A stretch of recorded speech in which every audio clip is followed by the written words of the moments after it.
दुर्गा नदी के किनारे बसा एक गांव फूलपुर। गांव में कुछ 100-150 लोग रहते थे। अंजलि, जो कि पास ही के जिले में रहती थी और 12वीं पास कर चुकी थी, उसके पिताजी ने बेटी को जल्दी विदा करने के लिए उसकी शादी फूलपुर गांव के मुकेश से करवा दी थी। मुकेश कभी स्कूल नहीं गया था और इस कारण वो पढ़ा लिखा नहीं था और बाकी गांव वालों की हालत भी मुकेश जैसी ही थी। मुकेश के घर में उसके माता पिता भी रहते थे। सासू माँ, मैं बाहर मंदिर तक जा रही हूँ, आधे घंटे में आ जाऊंगी। अरे अभी कहीं जाने की जरूरत नहीं है, चुपचाप जाके रसोई में रात के खाने की तैयारी करो। और ये घूंघट क्यों हटा लिया है तुमने? क्या पता नहीं कि इस गांव में औरतें बिना घूंघट के नहीं रहती? रात में अंजलि छत पर जाकर अपनी मम्मी से बात कर रही होती है। तभी गांव की 3-4 औरतें उसे देख लेती है और दरवाजे पर आकर उसकी सास से शिकायत करने लगती है।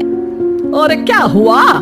अरे छत पे तो देखो, आपकी बहू मटक मटक के किसी से फोन पर बात कर रही है, दिन भर फोन पे लगी रहती है। अरे कल तो मंदिर के पास वो क्या कहते हैं, सेल्फी ले रही थी। शहर की बहू रखना अच्छा शान की बात है, पर देखना इसके लक्षण से ये तो तुम्हारे परिवार को बदनाम ना कर दे। ये पहली बार नहीं था जब सास से गांव के लोगों ने अंजलि की बुराई या शिकायत नहीं की हो। अब तो ये रोज की बात थी। अंजलि ये सब सुन लेती है। जब वो नीचे जाती है तो मुकेश भी वहाँ आ जाता है। सास कहती है, बेटा, लोग घर आकर शिकायत करने लगे हैं बहू के कामों की, देख लो। पति हो, संयम से रखो इसे। माँ जी, मैं तो अपनी माँ से बात कर रही थी क्योंकि यहाँ कोई बात करने लायक ही नहीं है और अब मैं माँ के पास ही रहूंगी।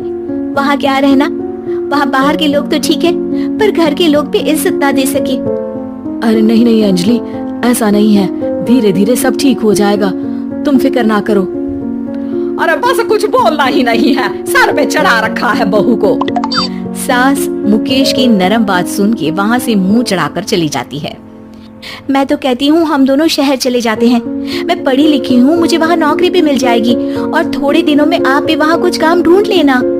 अरे नहीं नहीं अंजलि, हम यहाँ ना गांव का खेत, माँ पिताजी को छोड़कर शहर नहीं जा सकते। माँ पिताजी को कैसा लगेगा और गांव वाले क्या सोचेंगे? ये कहकर मुकेश सोने चला जाता है और अंजलि की गांव वालों द्वारा बुराई का सिलसिला बहुत दिनों तक चलता ही रहता है। लेकिन अंजलि गुस्सा ना दिखाते हुए समझदारी से काम लेती है। बारिश का मौसम चालू हो जाता है। जोरदार बारिश से पूरे गांव में हाहाकार मच जाता है। दुर्गा नदी में बाढ़ आ जाती है और बाढ़ का पानी पूरे गांव की फसल तबाह कर देता है। फसल की ये हालत देखकर गांव वाले निराश हो जाते हैं और बात तो यहाँ तक पहुँच जाती है कि कुछ लोग तो अंजलि को इस सब का दोषी ठहरा देते हैं।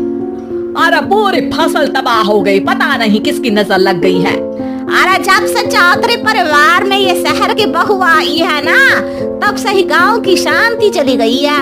इसके कर्म कांड से माँ दुर्गा नदी भी खुश नहीं है। ये सब सुनकर बेचारी अंजलि रोते हुए अपने घर चली जाती है। कुछ दिन बाद सभी गांव वाले अपनी फसल का मुआवजा लेकर अपने अपने घर आते हैं। मुकेश भी 1500 लेकर आता है। अंजलि को जब पासबुक दिखाता है तो अंजलि हैरान हो जाती है।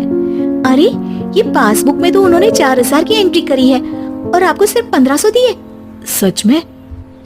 अरे वो सरकारी अफसर आपको बेवकूफ बना रहे हैं। सरकार की तरफ से हमें 4000 मिले हैं, लेकिन बाकी का सारा पैसा खुद ही खा रहे हैं। आप लोग के अनपढ़ होने का फायदा उठा रहे हैं। ये सब सुनकर मुकेश परेशान हो जाता है, लेकिन अंजलि उसे हिम्मत से काम लेने को कहती है और सुबह होते ही मुकेश को पंचायत कार्यालय ले जाती है और साथ में गांव के और लोगों को भी। आप सरकारी बाबू क्या गांव के लोगों को बेवकूफ समझते हैं? आपको क्या लगता है ये पढ़े लिखे नहीं है तो आप कुछ भी मनमानी करेंगे? ये बेचारे दिन रात इतनी मेहनत करते हैं, ये हमारे अन्नदाता है और आप इनके साथ ऐसा धोखा करते हैं। अरे क्या बके जा रही है ये लड़की? किस धोखे की बात कर रही है?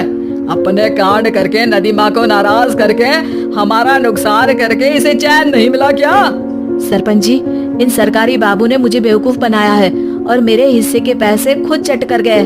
बस ये सुनते ही सरपंच वहाँ से दुम दबाकर भाग जाता है। पता चलता है कि जनपद अधिकारियों ने गांव के सरपंच के साथ मिलकर सबके साथ धोखा किया है।